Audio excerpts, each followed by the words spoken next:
চ্যানেলটাকে like subscribe করুন। নুনটা দিয়ে দিলাম ম্যারিনেট করে।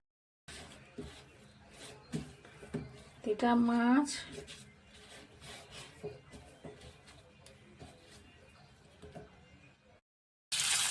মাছটা ভেজে নেব।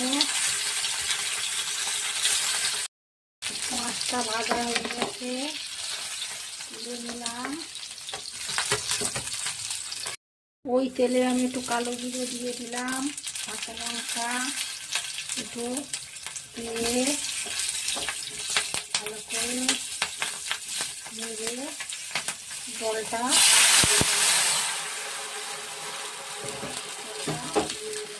একটু নুন দিয়ে দিলাম, হলুদ দিয়ে দিলাম, মাছটা দিয়ে দিলাম,